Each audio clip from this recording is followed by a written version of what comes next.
Hi, family, and welcome again to the Stouting Off Podcast, episode number 40, if you can believe that, where we chat about everyday stuff and we spout off commentary on the everyday.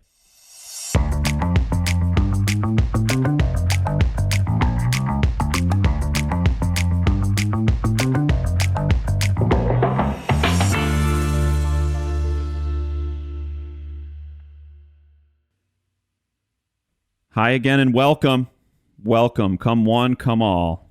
It is your best friend, Drew Stoutenberg, host of the one and only Stouting Off Podcast, where an insect just flew across my line of sight here and went toward the light box, so that's cool. And I am joined live, virtually, by my good friend and comrade, Jordan David McMillian. Jordan, good afternoon. Good afternoon. How you doing? I'm great. I'm doing great, thank you. What's been new, man? How are you? What's the scuttlebutt? I heard a rumor, actually. Doing great, and a current event. Yeah. Do you want to hear the rumor that I heard? Yeah. That you just got gym flip-flops for the gym showers. Dude. That's awesome. I'll say this. I just reported that I did, but I went to the gym twice without them. And gagged every step that I took. Yeah, I have a friend who used to work at Planet Fitness, and he's like, not kidding, the most disgusting thing I could ever see at the gym was when in the men's locker room, you'd see somebody like going to the bathroom like in a stall, and you can see basically from just a little over or under knee high down. You can basically see when somebody's in there on the toilet. And he's like, when I would look in there and see that somebody's in there not wearing shoes. Dude, that is so absolutely or like sandals disgusting. Or something, Anyway, so I didn't mean to cut you off with that and totally usurp / you slurp your thing that you were about to say. No. You were like a current event and then... Yeah, well, I did get flops and I love my gym. And it's the reason that I wake up in the morning. Not my wife, nor my kids. It's my gym. His name is James. He's a good man. My gym. That's cool, man. Yeah, but a current event that's currently going down in Michigan is that over 490,000 people in Southeast Michigan don't have power. Unreal. And I have a colleague who I was just with. I just left him, and we called around to the big stores: Home Depot, Lowe's, Menards, Harbor Freight, Tractor Supply, and all of these places are sold out. That's got to be all of them. Jeez, sold out. So yeah, he bought one, and it's gonna get here on Saturday. And I'm thinking in the back of my head, your power's gonna be on. Your power's gonna be well established by then for a couple days. Wait, that's Saturday? Okay. They got 2.5 days to figure this out. Yeah, right. Yeah, you've give DTE, give the local utility company an opportunity to fix it. Yeah. So true. That's like when I think it was my mom here one time, or maybe it was Will Woodington, in fact, and he was the air mattress popped on his second to last night, and I purchased a replacement one, but he was leaving the next day. So it got here after he had left. So that's perfect use of resources and your brain. That's unfortunate. It stinks to be out of power, especially this time of year. Oh, for sure. Yeah. Fortunately here though, it cools down a little bit at night, but true.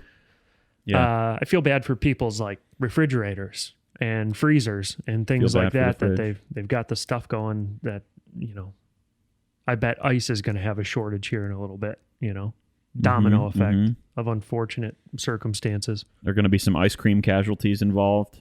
Yeah. He went to the ice cream store. Gunther, your daddy called. He's going to the ice cream store. He wants to take you with him. Name that movie, listener. Name that movie. Only 90s kids will know.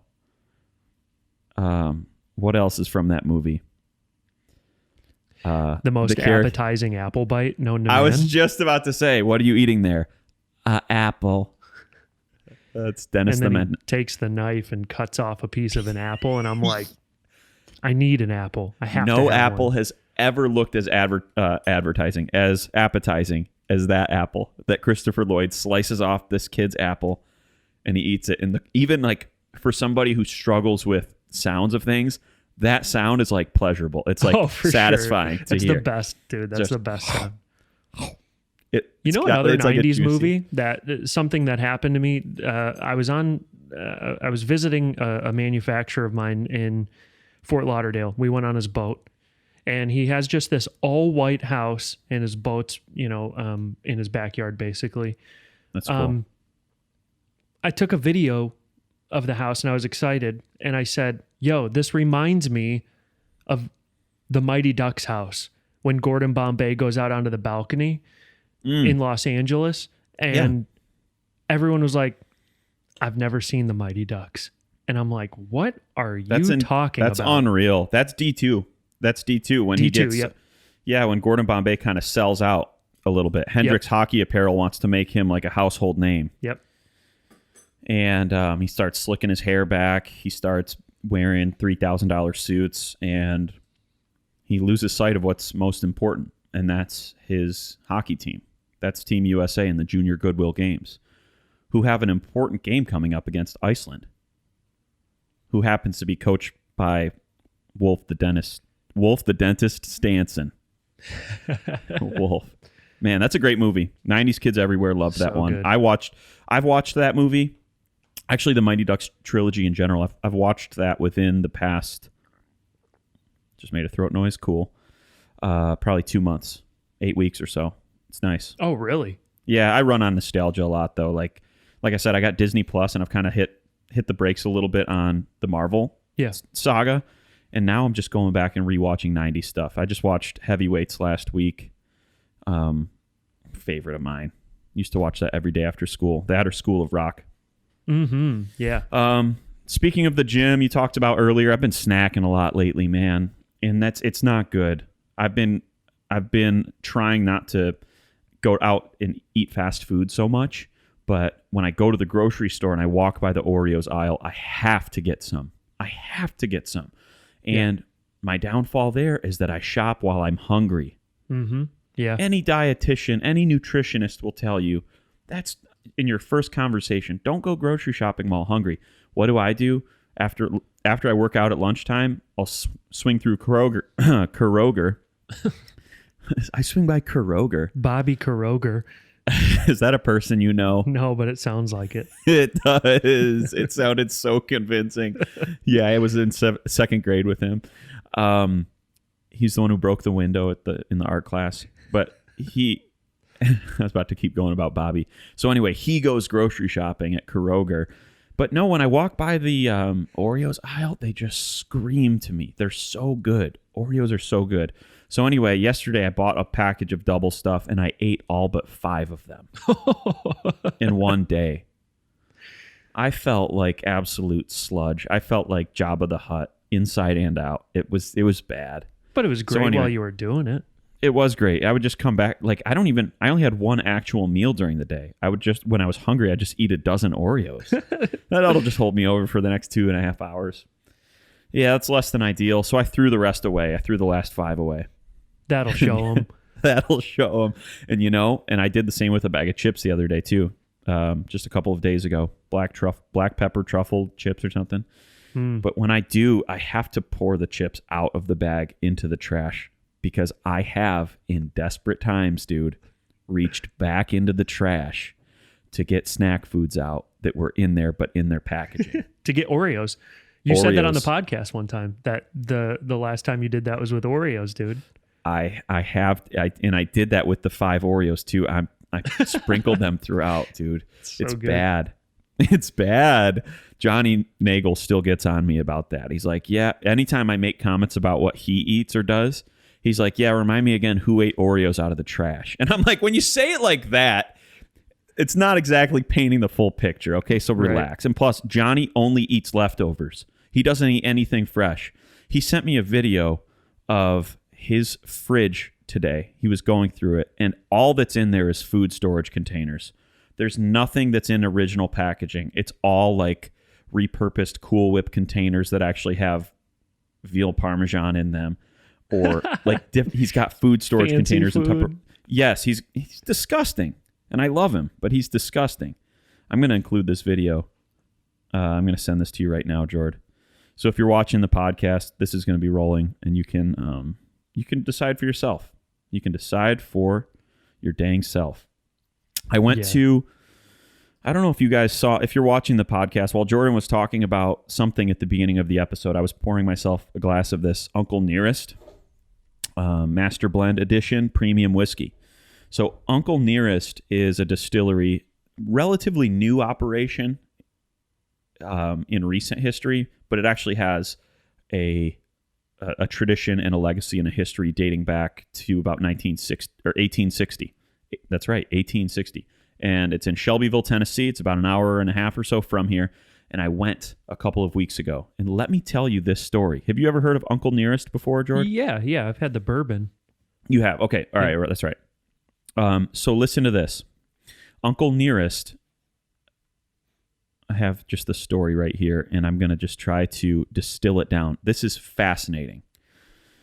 Back in about 1860 in Lynchburg, Tennessee, there was a reverend named Dan Call, and he owned a farm. He was, a young preacher, and he owned a farm that actually still stands today. So he was a preacher man, a reverend, but he also had a side hustle of distilling whiskey, which a lot of people did back in that day. The man who distilled the whiskey on his property was actually a slave of his named Nathan Green. And people who knew him affectionately as Uncle Nearest or Nearest Green. I don't know where Nearest comes from, but his name was Nathan Green. Okay? And Nathan Green, or Uncle Nearest, again, he was a slave on Dan Call's property and on his farm. And he patented this technique of filtering the stuff that you distill through sugar maple charcoal, okay? Which is now what we know as Tennessee whiskey. Exactly. So Uncle Nearest actually came up with that concept, okay? Huh. And he had learned that from Uncle Nearest had learned that technique from when he lived in West Africa. That's how they would filter their water there. So to clean it. So he brought that technique here, and he began to put whiskey through that before it would get aged, okay? And sometime in the 1850s, so I don't know when this, I know I originally said 1860, but let's say 1840 or so. 10 or 15 years later, a boy from like the neighborhood came to Reverend Dan Call and asked him if he could work as well, if he could just work on the property. So the Reverend took him on and gave him chores, but the boy became increasingly fascinated by what was going on down the road at the distillery on the property. He'd say, "What's like the smoke coming out of there? And like what is that smell? It smells like bread and oak." And eventually, after begging Dan Call, "Please, would you just let me work in there? Teach me about this and whatever." The boy, who was named Jasper, was introduced to Uncle Nearest and was told to teach him what he knew. And a natural entrepreneur, Jasper, this young boy, believed in this whiskey that he could start selling it as far and wide as he could. You still with me so far? Yeah. December 6th, 1865 came around, and the 13th Amendment was finally passed. Uncle Nearest was a free man. Not long after, Jasper bought the distillery and named it after himself, though he didn't use his given name. He preferred what the locals called him. Not Jasper Daniel, but Jack Daniel. Wow. That's right. So he asked Nathan to be his very first master distiller, a position which he happily accepted. The men worked together until Nathan retired. Wow. Isn't that interesting? That's amazing. Nathan's story was lost for a long time. We can only imagine why, right? Yeah. The story of a black man with a legacy, it's kind of hushed throughout history, but only recently was this distillery, Uncle Nearest, built.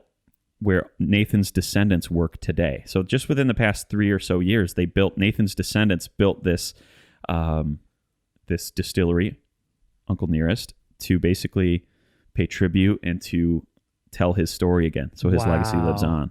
That's amazing, dude. Isn't that awesome? Oh, that's a phenomenal story. You know what it kind of reminds me of too?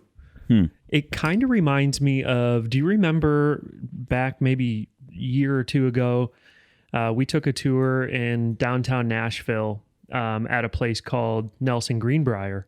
That's right.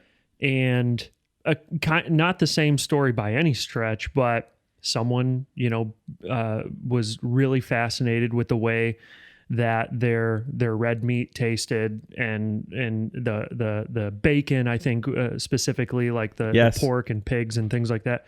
Yeah. They're like, how do you get it to taste this good? But it was all of the mash from the distillery being like dumped over the fence or sold or something like that.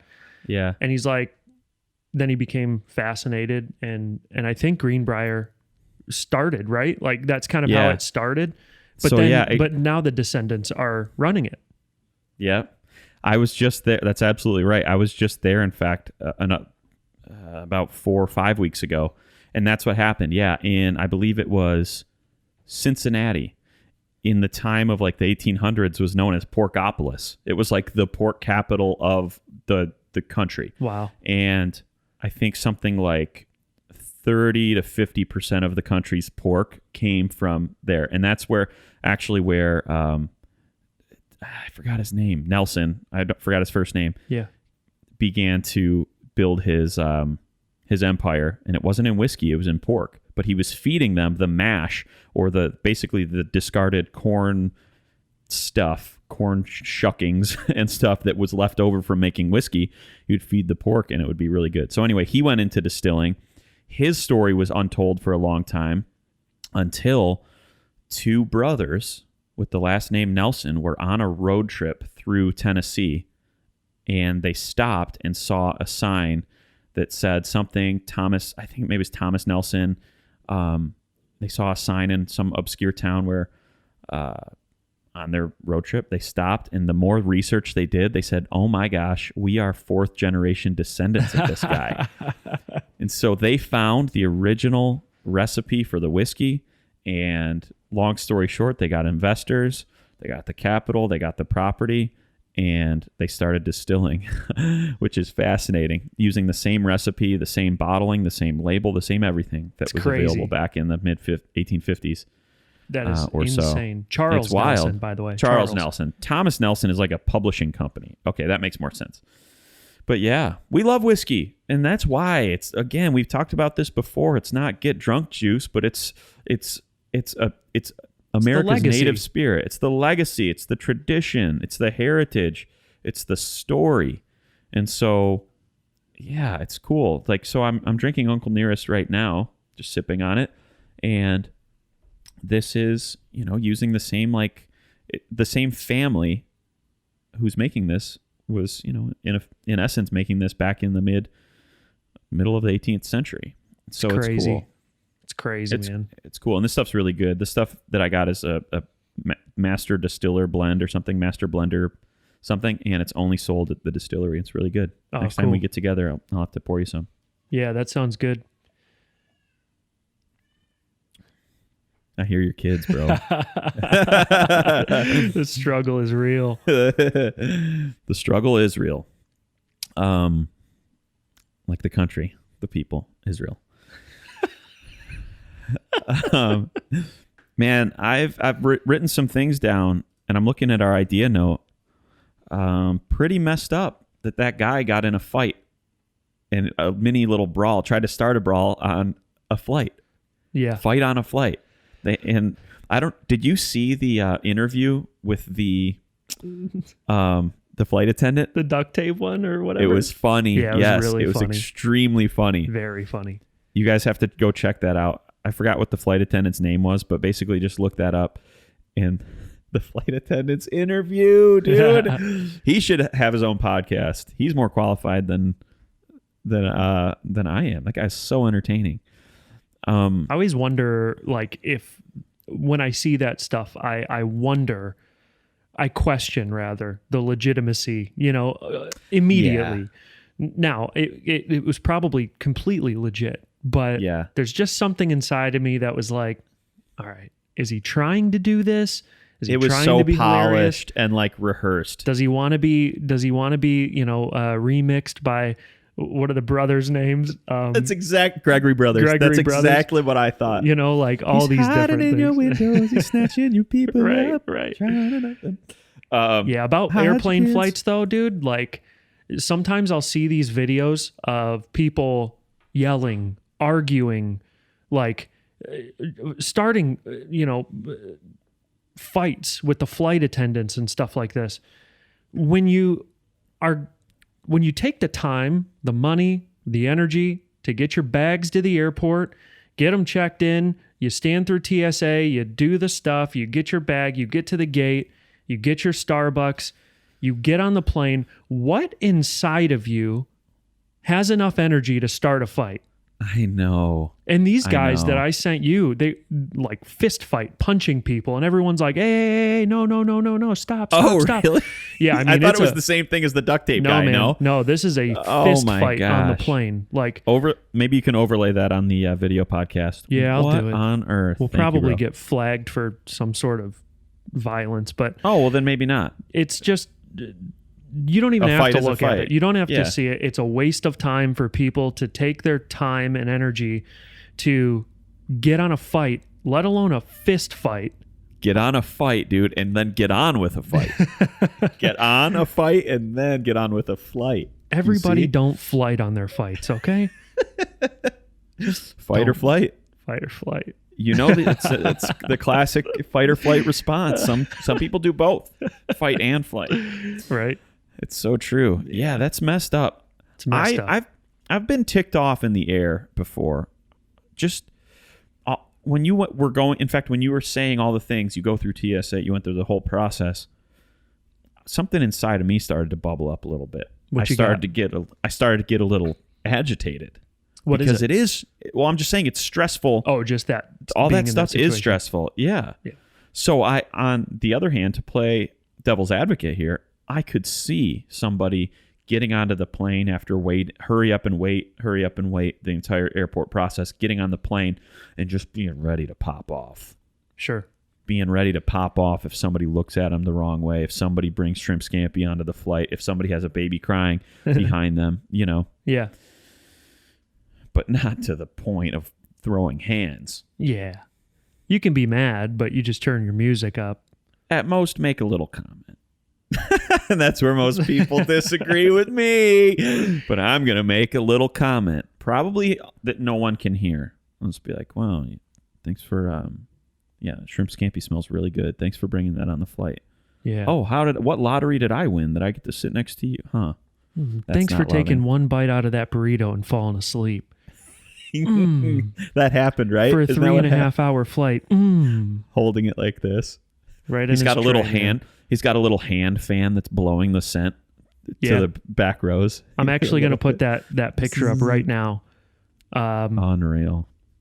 This guy took one bite out of his massive burrito, leaving Nashville and flying to Vegas, took one bite out of his burrito, fell asleep for the rest of the flight.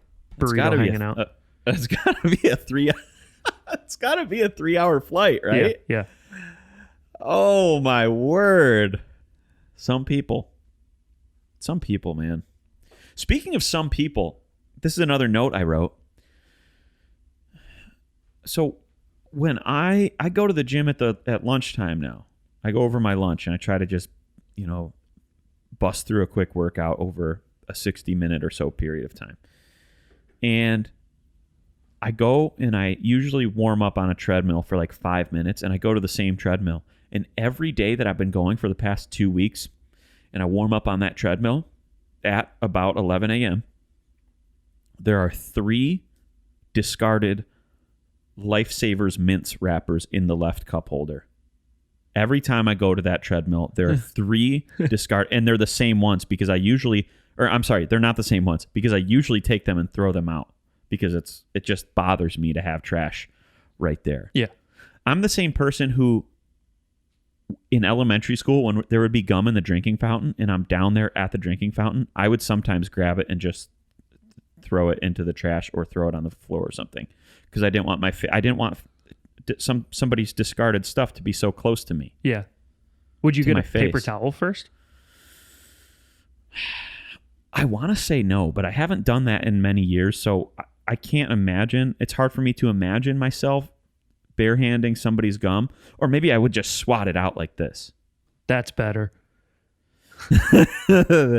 Less contact time with my oh, that's better. That's better. Yeah. Maybe I would just eat it. No, I couldn't imagine myself grabbing it barehanded. I would probably just, no, you're right, pick it up with my bare hands and eat it and then swallow. Just swallow it. That's stupid. Oh, that's so dumb. That is, but it's perfect. Oh my gosh. Have you ever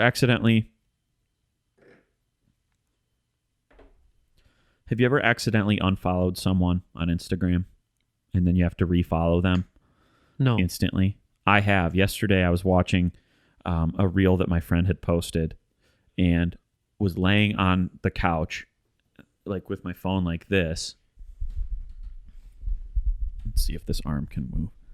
With my phone like this, and I dropped it onto my chest, and when I picked it up, it was just in time for me to see unfollowed. Like it was like the notification like fading away. Like when I picked it up, I had unfollowed somehow, and I had to refollow, and then I had to DM her and be like, "Hey, I don't know how this happened. This is, I think, the first time this has ever happened, but I swear I didn't just refollow you. Like I swear I didn't unfollow you some time ago and refollow you today.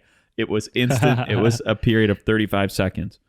But still, it's awkward. Yeah. Because how can they ultimately know that I'm telling the truth other than for me to talk about it on my podcast? You got to come clean. And you did. I'll probably post this, honestly. I'll probably post this on Instagram so that she knows. Yeah. Her name is also Jordan, in fact. One time I've been on someone's page that like I don't super know, but I follow, and I've liked something. Deep in the archives? Like you're not even like the most recent thing? Because I've done that. No, like maybe like the most recent thing or whatever. But then I'll take the heart away. You can do that. Yeah. And they don't get a notification. Here's where it's fuzzy to me. I don't know if when you remove the like, if they have push notifications on their phone. Yeah. Or so where you see it on the lock screen. I don't know if it disappears in that instance. We should try. Let's try it right now. We should try to do a thing. Do you have push notifications? Yeah, I do. All right. I'll go to your thing. And I'm actually on the Stouting Off account right now. Try to find a picture you haven't liked. I know. All right, my screen's locked. Okay. So I'm going to like this for like 5 seconds, and then I'm going to take the like away, okay? Yep. Oh, no. I'll do it 2 seconds. I'm going to put the sound on just so it makes it more interesting for our viewers. Okay, here we go. 3, 2, 1, boom. Okay, I got the notification. Now I just removed it. Don't unlock. No unlocking. No, it's there. Stays. Alarming. We found a hole. I'm going to re-like it. You deserve that like. Thanks. It's you and the family on the yacht. Wow, that's interesting. I think we actually just taught a very, very good lesson too. A valuable lesson. Yeah, I mean, that's something good to know. It is. It is, Jord. Wow. See, we bring value, you guys. We bring value. Whenever I post on Instagram, not whenever, but oftentimes when I post, whether it's a place that I'm at or listening to something or I'm with someone or whatever, there's a person who follows me who is always like cool guying me. And what I mean by that, replies back and is like, oh, love that place, dude. Classic.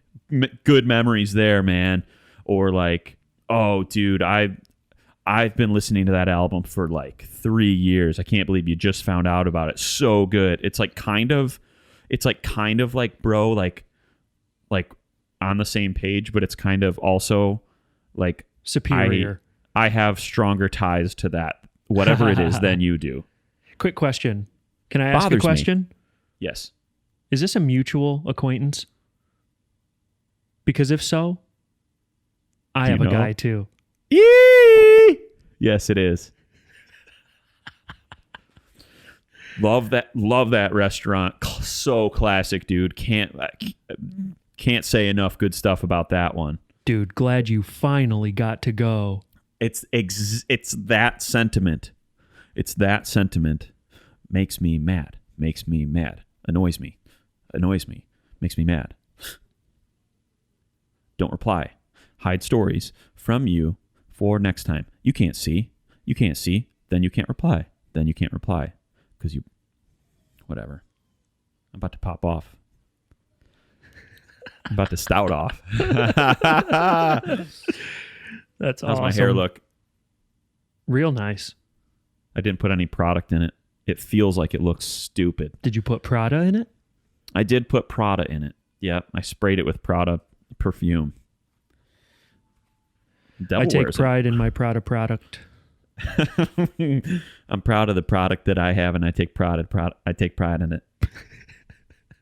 Let's go. All public bathrooms should have the exact same door orientation, how they swing.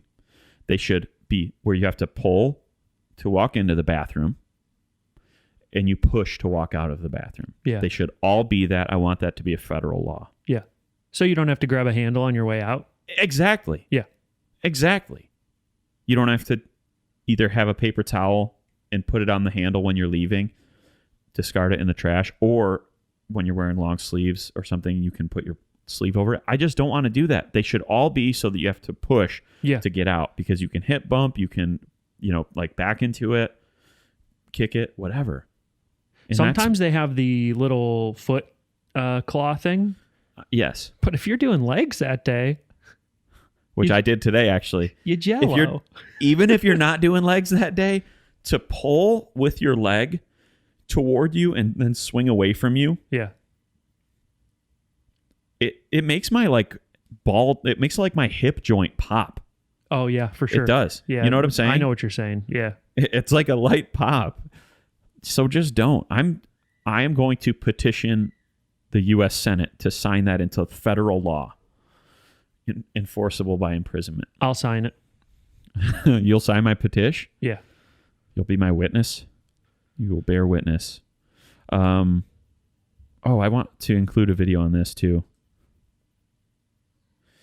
On this thing that I'm going to say next. This is disgusting.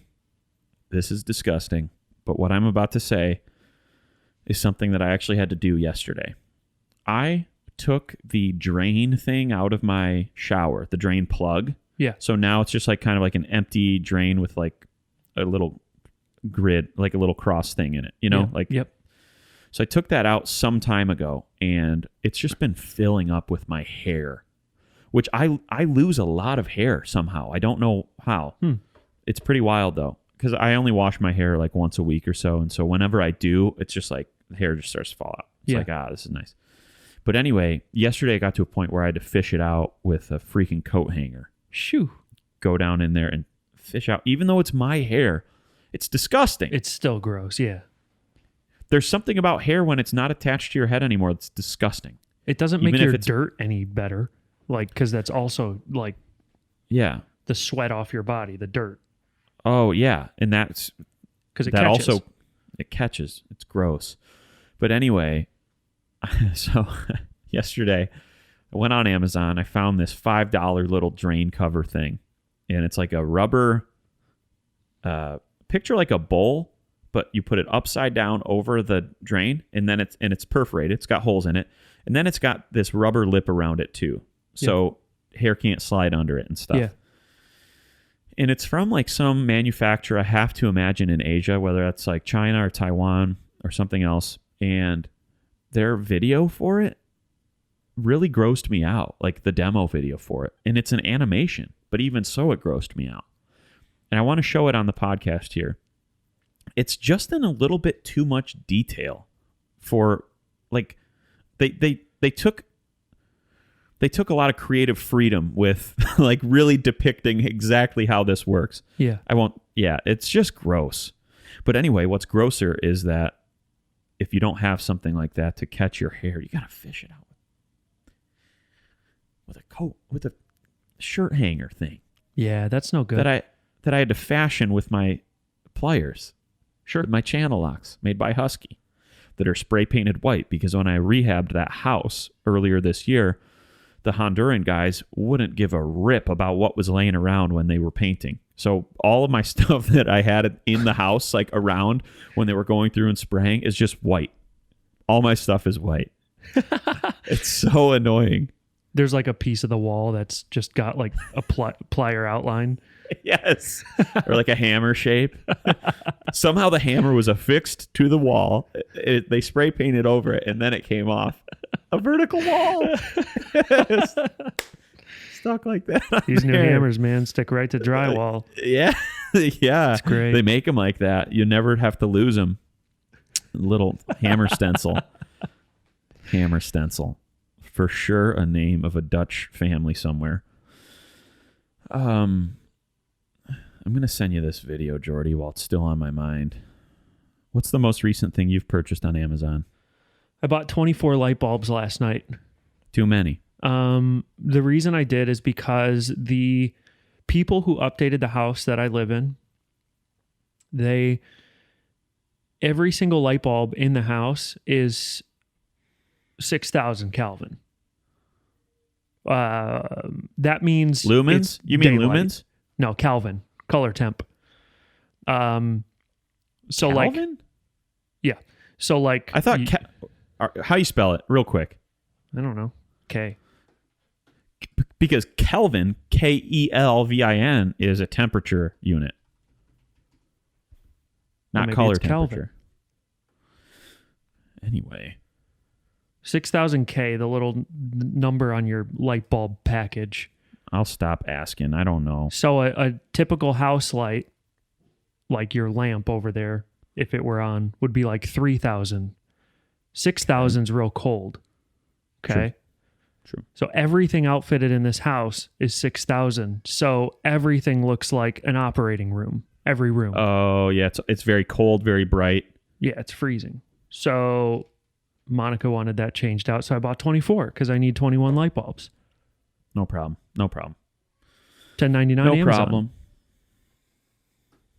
$10.99. The tax number. That's my $10.99 for this year. Saying that to the IRS. But, well, don't you see the receipt I just purchased earlier back in August? 24 light bulbs. I just sent you the thing. Yeah, I got it. Cool. It's already I'm played getting warm. on the It's what? podcast. It's already played. Ah, yes, it has. Yes, it has. Because we're on it. We're on it. I should have said this at the beginning of the podcast. Maybe we'll cut this and no, we won't. We'll do it next time though, on episode 41. But what I want to say is, you guys, we have a small band of misfit toys, aka our friends and family of this podcast, our support network, our fans, the Stouting Off community. We need you to share this podcast with other people who get it. You know, because not everybody gets us, and that's okay. We can't be something to everybody, but we can be everything to somebody. Okay? And only you guys know who that is. So would you please share this podcast with your friends, family, loved ones, with your friends' family? Find your friend and share it with their family, with your colleagues, with your coworkers, with your spouses, with your children above the age of probably 14. We're TV 14, like that TV rating back in the day. We're not, though. We're really not. We're family friendly. Oh, for sure. In this family. Yeah. So anyway, would you guys share this? You don't even have to post about it on your Instagram, although we'd be eternally grateful. We'd be eternally grateful. And Although, we'll definitely. I mean, what's another way of sharing it with people? Throw it on your story. Throw it on your dang story. That's what I'm saying. Throw it on your story. throw it on your story, tag us, stouting_off. We'll repost it. Maybe you'll get a new follow out of the bargain. If I'm not already following you from the Stouting Off account, then I will. And then other than that, our 500 or 600 followers will probably all follow you as well. So you never know. We're one family. We are one fam. We are one family in many locations. Yep. But that's all I've got, Jordy. That's all I've got. Period. That's it? Period. Period. It's good spirit. By the way, this whiskey glass is the most pretentious glass of all time. It looks like this, and it actually is a whiskey glass. It's called a Copita glass. It looks like this, and it has a glass cap, dude. It just doesn't get more pretentious. The cap is not to keep out contaminants, but rather to keep the fragrance and the aroma in the glass so it can decant. Dude, that's something that I would find in my great-grandmother's china cabinet holding jelly beans. And that's right, with the lid on it so that the jelly beans can decant. That's where I found it. I don't know if I told you that. You did? What are your grandparents' names? You're not super close with two of them, right? No. What about the two that you are close with? What about the Arbadella, Ernie, Edward, and don't know. Yeah. And Florence and Eddie. And because for a season, mainly the first basically like 28 years of my life, my great-grandparents, and that's why I said my great-grandparents' china cabinet, not my grandparents' china cabinet. Oh, word. Okay. Because I knew them closer than I did my grandparents. I see. Yeah. I see. And then Florence and the Machine came back. Florence and the Machine. Oh, it's great. I had to bring that up because I didn't get enough of a laugh from you, nor did I get enough time for myself to really laugh about it. But now I'm satisfied. Both my grandmas are named Pat. And then you have an Uncle Pat too. Yeah. He's tragically passed away. But he also had an Uncle Pat. That's right. Yep. I said had. Oh, did you? No. It sucks. I said had. Wait a second. I said had. You did? No. You idiot. Then of course I had Larry and Tom for grandfathers. Classic. That's all I got. It's been a good one. It's been Dude, nice. Real quick question. How convenient, I miss you, like being in person with you and stuff. Yeah. How convenient is it to do a podcast? Remotely like this? Like this. It's the best thing that's ever happened to me. I was like, hey, man, I got to go shoot a podcast. And then I went up 12 stairs and we're shooting the podcast. Yeah, didn't even need to leave the house. It's fun. You're kids still are in the here. background.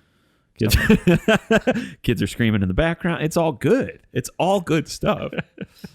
No, I didn't even hear them. Just that one time. But dude, we're real. We keep it real around here. So you get real glimpses into our lives. We hold nothing back from you, except for a few key things. Mostly my relationship status at any given time and other stuff. So whatever. We're here for the cast, man. We're here for the cast. We're here for the cast. So anyway, without much further ado, thank you as always for listening to the Stouting Off podcast. Like I said just a few moments ago, would you share our podcast? Because it's our podcast, not me and Jordan. It's ours collectively. Would you share this with your friends and family? Would you click subscribe? Would you click the thing that notifies you when we post a new episode, mostly on Mondays? Would you download the episodes on Apple and Spotify and everywhere else? Would you? I'm asking you, would you? And would you sow a seed of just $20 to my Venmo? Turns into that. All right. We love you. Thanks for listening to the Stouting Off podcast. We will see you next time. Bye.